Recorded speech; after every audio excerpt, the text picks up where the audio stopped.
The final colony, the twin suns of Kepler-7, cast long shadows across the settlement as Commander Sarah Chen stood atop the defense tower, watching the horizon through her binoculars.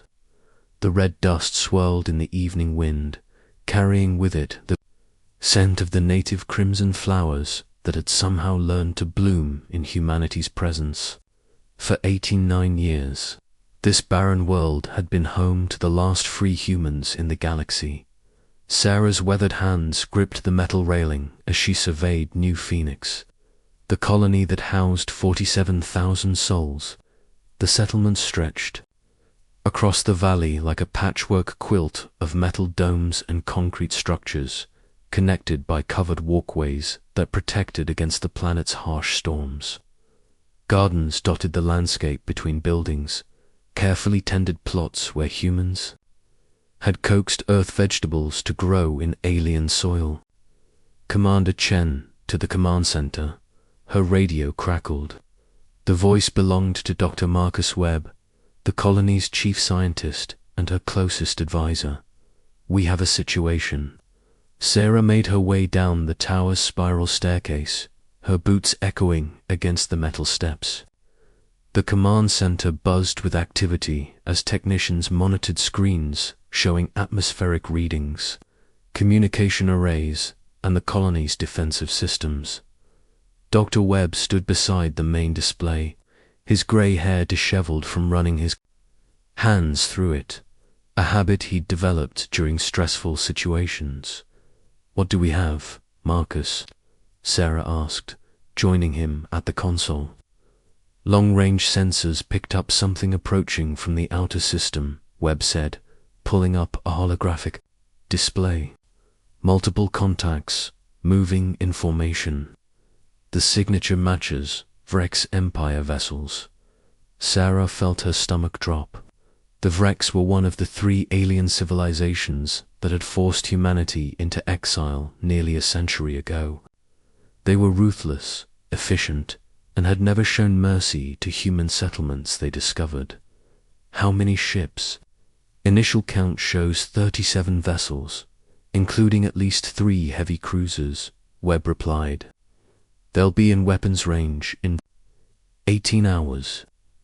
Engineer Rosa Martinez looked up from her station across the room. At 28, she was the youngest member of the senior staff, but her brilliant mind had designed most of the colony's current defense systems. "Commander, our shields can maybe handle light cruiser fire for a few hours, but 3 heavy cruisers will be lucky to last 30 minutes. Captain Thomas Hayes, the colony's security chief, stepped forward. His scarred face bore the marks of countless battles against the planet's predatory wildlife and occasional raider attacks. "We've got 1,500 trained fighters and enough weapons to arm maybe half the population. But we're talking about ground combat. If they decide to orbital bombardment us, they won't," Sarah said firmly. "The Vrex like to see their enemies die up close. They'll land troops and try to take the colony intact before they destroy it. That gives us a chance." Webb pulled up another display showing the colony's layout. "We've been preparing for this day for decades. The underground tunnels can house most of the civilian population. The automated defense turrets are positioned around the perimeter, and we have the ace in the hull." The ace in the hull was Project Beacon, a massive communication array that Dr. Webb had been secretly building for the past 15 years, hidden beneath the colony's power plant. It was designed to send a signal across the galaxy using an old Earth military frequency. The hope was that somewhere out there, human ships still existed and might answer the call. "Marcus, how long do we need to charge the beacon?" Sarah asked. 12 hours minimum for a galaxy-wide broadcast, Webb replied. "But Sarah, we don't even know if there's anyone out there to receive it. Preparing for war the next 16 hours passed in a blur of preparation. The colony's workshops worked around the clock, producing ammunition and makeshift weapons. Families said goodbye as civilians were evacuated to the underground shelters.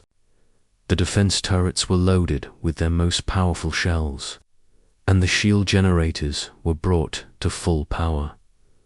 Rosa Martinez worked tirelessly in the engineering bay, making final adjustments to the colony's defensive systems. She had developed a network of hidden explosive charges throughout the settlement, designed to deny the Vrex any useful technology if the colony fell.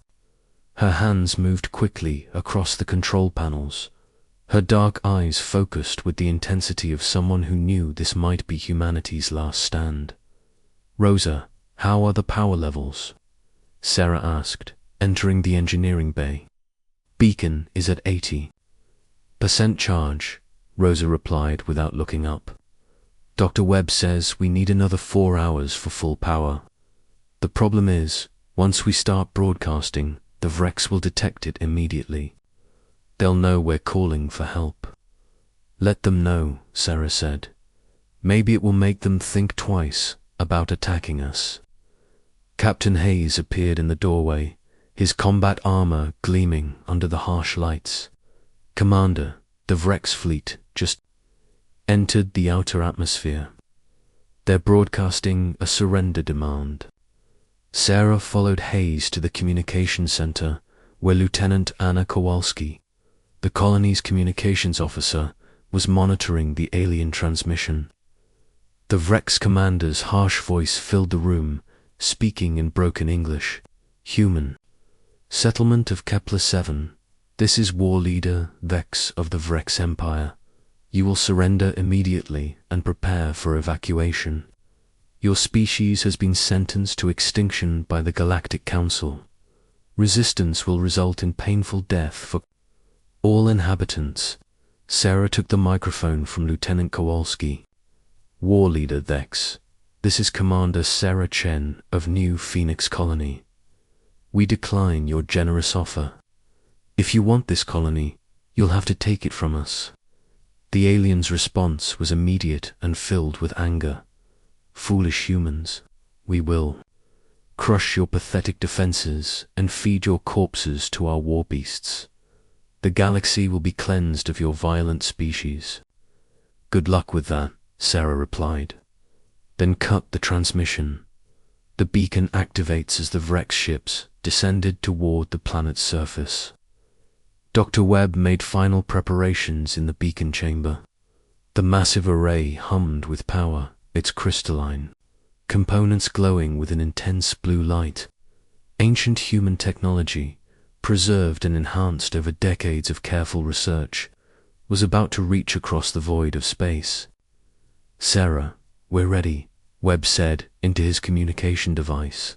"The beacon is fully charged and programmed with every human distress frequency we know." "Do it," Sarah replied from the command center, watching as the first Vrex landing craft broke. Through the atmosphere, the beacon fired with a pulse of energy that briefly lit up the entire underground chamber.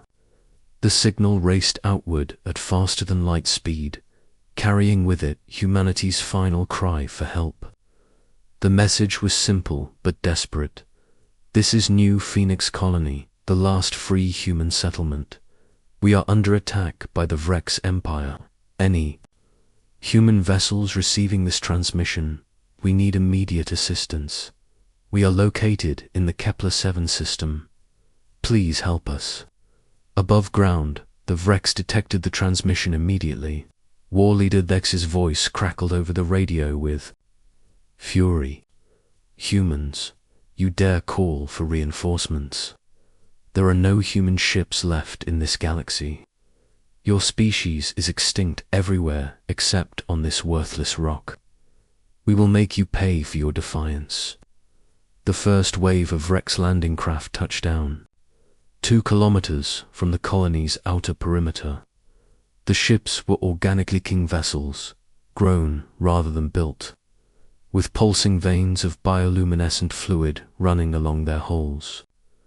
From these ships emerged the Vrex warriors, towering creatures with 4 arms and chitinous exoskeletons that gleamed like black metal. The battle begins. The colony's automated defense turrets opened fire as soon as the wrecks came within range. Explosive shells and energy beams lit up the early morning sky, destroying several of the alien landing craft. But more ships kept coming, and the Vrex warriors advanced with the disciplined efficiency of a species that had conquered dozens of worlds.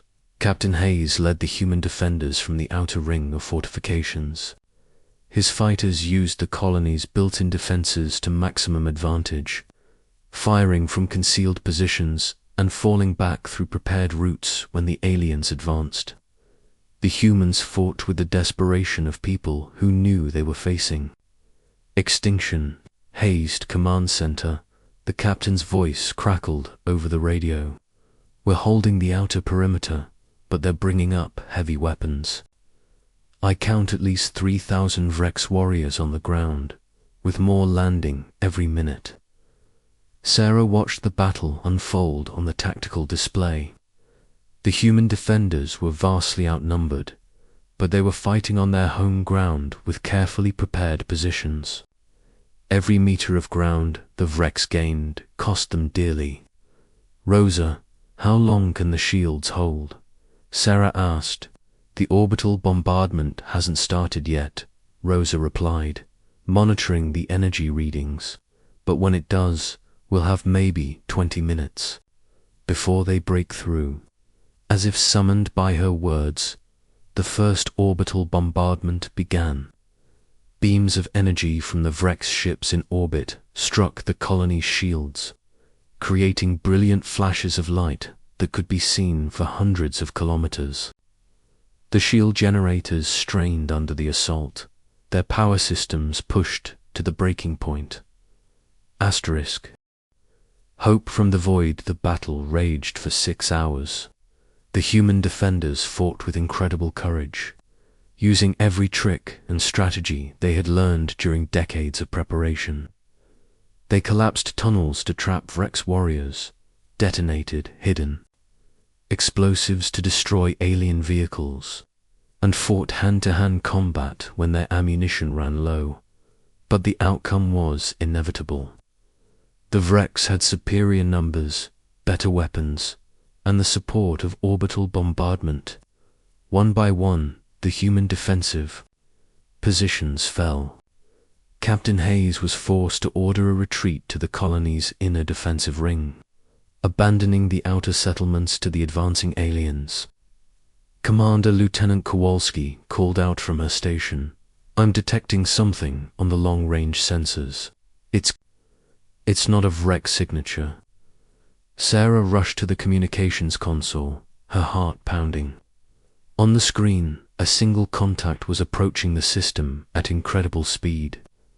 The signature was unlike anything in the Vrex fleet. "What is it?" Sarah asked.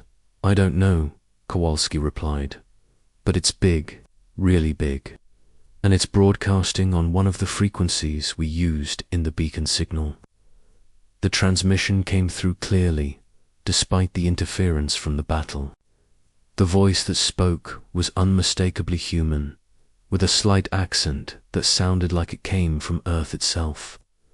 "New Phoenix Colony, this is Admiral Alina Vasquez of the USS Prometheus. We received your distress signal.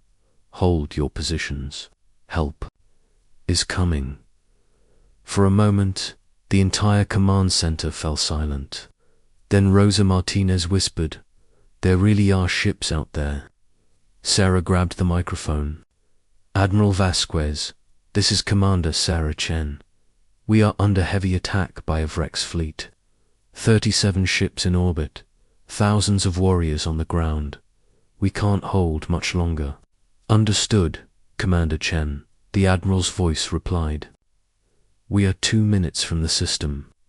Prepare your people for some fireworks." The Prometheus arrives. The USS Prometheus dropped out of hyperspace like a thunderbolt from the gods. The massive battleship was over 2 kilometers long, its hull a dark grey that seemed to absorb light rather than reflect it. It was clearly human in design, but unlike any ship the colonists had ever seen. Advanced beyond anything in their historical records, it moved with the grace of a predator and the power of a storm. War. Leader Dex immediately ordered his fleet to engage the newcomer. The Vrex had never encountered this type of human vessel before, but they were confident in their numerical superiority. 37 ships against 1 seemed like favorable odds. They were wrong. The Prometheus opened fire with weapons that made the Vrex arsenal look primitive. Beams of pure energy sliced through the alien ships like a sword through paper.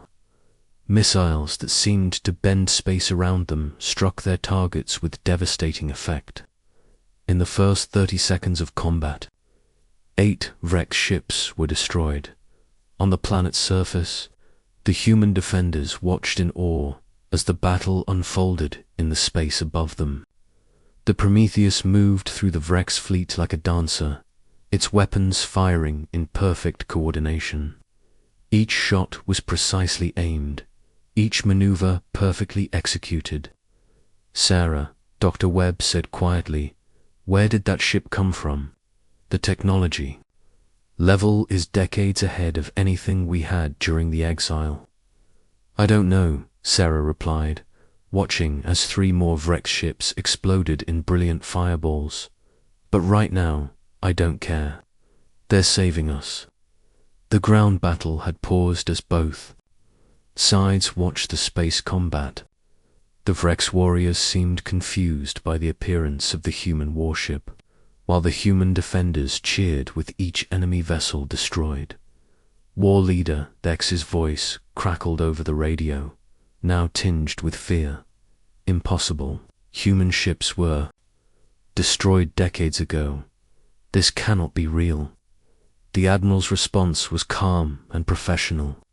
"War leader Vex, this is Admiral Alina Vasquez. You were ordered to withdraw from this system immediately. Your invasion force will be destroyed if you do not comply." "Never," Vex screamed. "The humans must be exterminated. It is the will of the Galactic Council." "So be it," the Admiral replied. The last Guardian, Admiral Alina Vasquez, stood on the bridge of the USS Prometheus, watching the tactical display as her ship systematically destroyed the Vrex fleet. At 57 years old, she had spent the last 34 years of her life commanding humanity's most advanced warship on a mission that many thought was hopeless. Her silver hair was pulled back in a tight bun, and her dark eyes held the weight of decades spent in the void between stars. "Status report, Colonel Park," she said to the man standing beside her tactical station. Colonel James Park, commander of the ship's marine contingent, checked his displays before responding. 18 Vrex ships remaining in orbit. Admiral, ground. Forces are in full retreat back to their landing craft.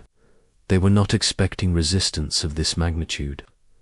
The Prometheus had been built in secret during the final years before humanity's exile, while the Galactic Council believed they had stripped humans of all advanced technology. A group of Earth's finest scientists and engineers had worked in hidden facilities to create something that could ensure their species survival.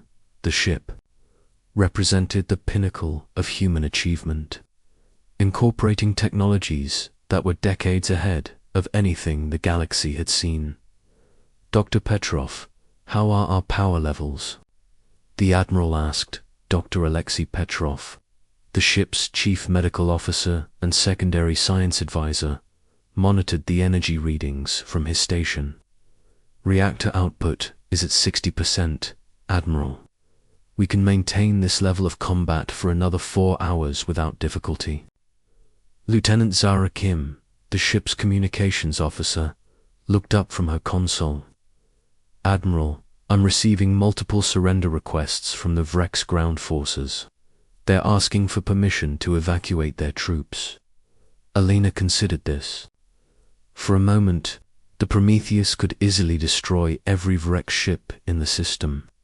But that would mean the deaths of thousands of alien soldiers who were simply following orders. Humanity had been accused of being a violent species, and she did not want to prove those accusations correct. "Open a channel to War Leader Vex," she ordered. The alien commander's image appeared on the main screen. Vex was a massive creature, even by Vrek standards, with battle scars covering his chitinous exoskeleton. His forearms gestured frantically as he spoke.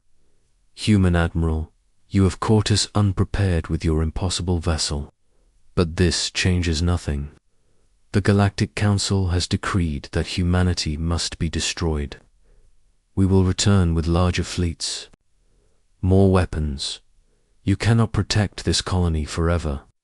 "War Leader Vex," Alina replied calmly, "I'm going to tell you something that might change your perspective.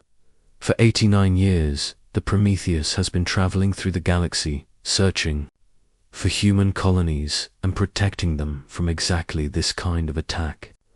We have encountered 17 different species that tried to wipe out human settlements.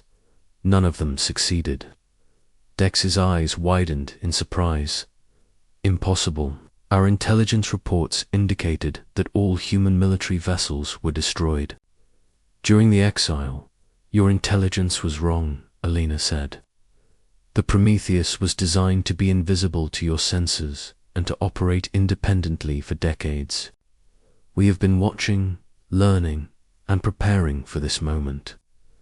The ship's secret, the truth about the Prometheus, was even more remarkable than Alina had revealed. The ship had been built not just as a weapon, but as a mobile research facility and manufacturing center. During its long journey through the galaxy, it had been studying alien technology, improving its own systems, and preparing for humanity's eventual return to the galactic community.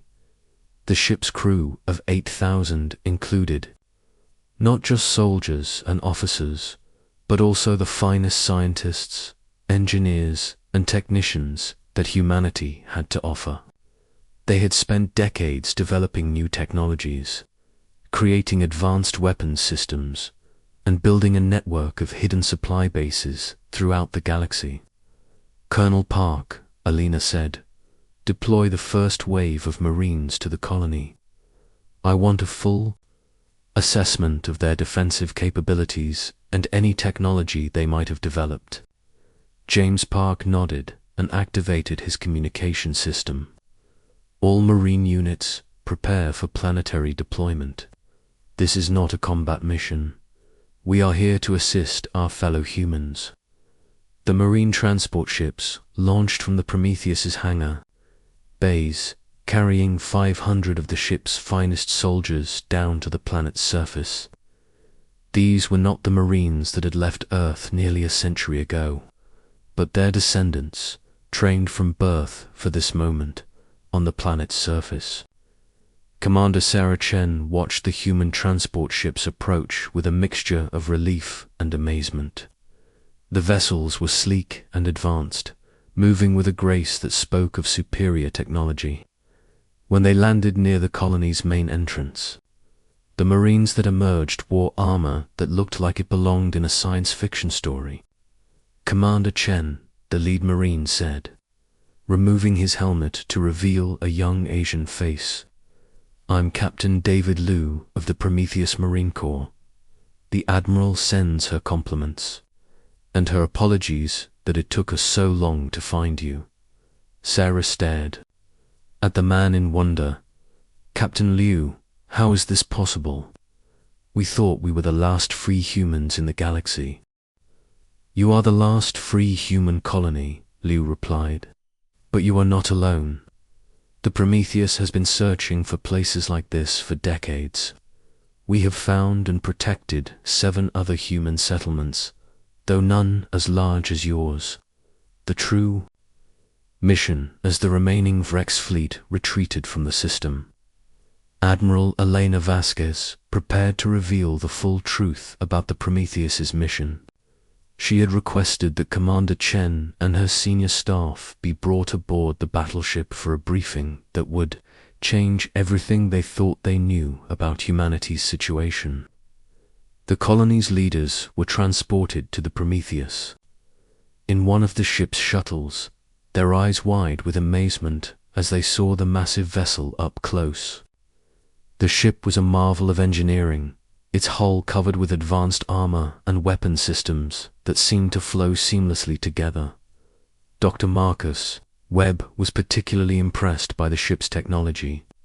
"Commander Chen," he whispered as they walked through the corridors, "the power systems alone are decades ahead of anything we have. How did they build this?" "I don't know," Sarah replied, "but I'm eager to find out." The briefing room was spacious and comfortable, with a large holographic display that showed star charts and tactical information. Admiral Vasquez stood at the head of the table, flanked by her senior officers. When the colonial leaders had taken their seats, she began to speak. "Ladies and gentlemen, I want to start by saying that what you have accomplished here is remarkable. Building a thriving colony on a world like Kepler-7, maintaining your independence for 89 years, and preserving human culture and values under impossible circumstances. You should be proud." "Thank you, Admiral," Sarah replied. "But we're more interested in hearing about your mission. How did humanity manage to build a ship like this?" Alina smiled. "The Prometheus was built by a group of visionaries who understood that the exile would not be the end of humanity. They created this ship not just as a weapon, but as a mobile home for our species. We have been traveling through the galaxy for almost 9 decades, searching for human colonies and protecting them from extinction." She activated the holographic display, showing a map of the galaxy with glowing dots marking various star systems.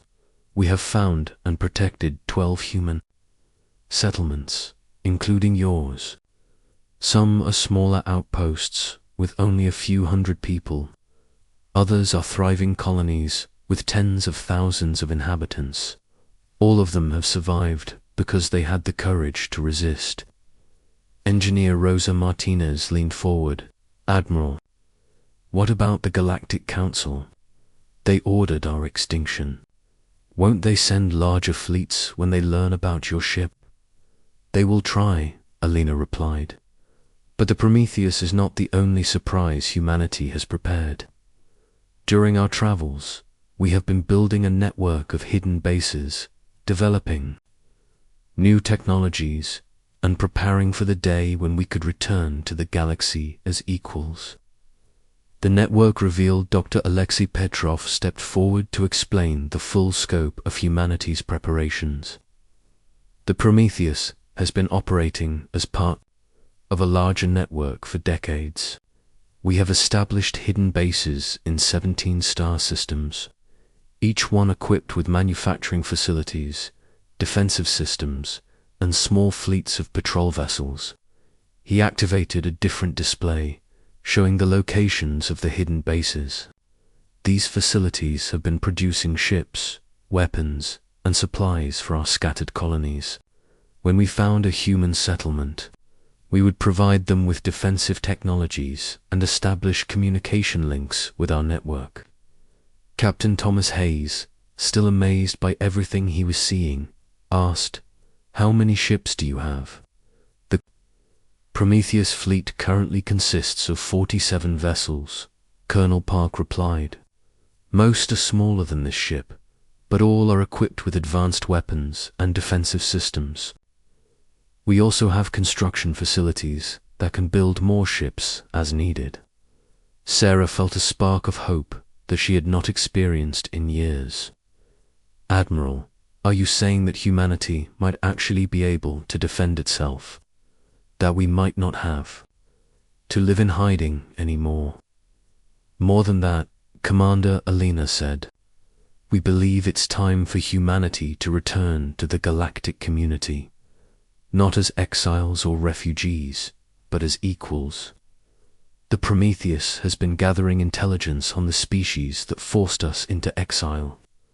We know their weaknesses, their technologies, and their political structures. The plan unfolds over the next several hours. Admiral Vasquez outlined humanity's plan for returning to the galaxy. The Prometheus and its fleet would systematically contact each human colony, providing them with advanced technology and defensive systems. Once all the human settlements were connected and protected, they would announce their presence to the galaxy and demand recognition as a legitimate civilization. The key to our success, Alina explained, is that we are no longer the same species that was exiled 89 years ago. We have learned, adapted, and grown stronger. The technologies we have developed during our exile are in many cases superior to what the Galactic Council possesses. Dr. Webb was fascinated by the implications.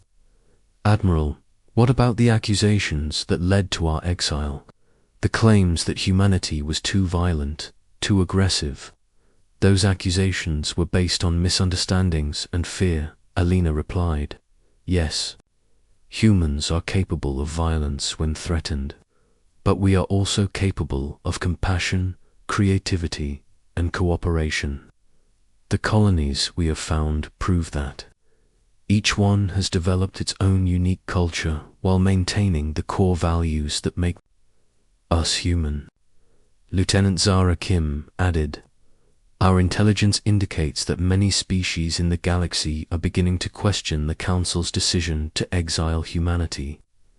There have been protests, political movements, even some governments that have privately expressed support for reconsidering our status." Rosa Martinez asked the question that was on everyone's mind. "So what happens now? What do you need from us?" "We need you to do what you have been doing," Alina said. "Survive, thrive, and be ready." The Prometheus will be establishing a permanent base in this system to protect your colony. We will also be upgrading your defenses and providing you with advanced technologies. In return, Colonel Park added, "We need your help in contacting other human settlements and building the network that will allow us to return to the galaxy as a united species." The new beginning. As the briefing concluded, Sarah Chen felt a mixture of excitement and trepidation. For nearly a century, her people had lived with the knowledge that they were alone in the galaxy, the last remnants of a species that had been deemed too dangerous to exist.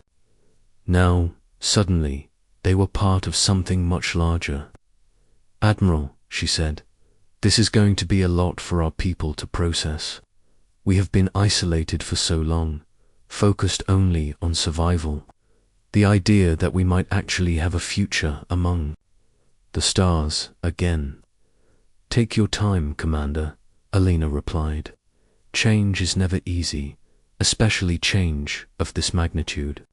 But I want you to know that your colony will be protected. The Prometheus will remain in this system until we are certain that you are safe." Over the following weeks, the human colonists worked with the crew of the Prometheus to begin the process of integration. Advanced shield generators were installed around the colony, providing protection against orbital bombardment. New weapon systems were constructed, giving the settlement the ability to defend itself against any reasonable attack.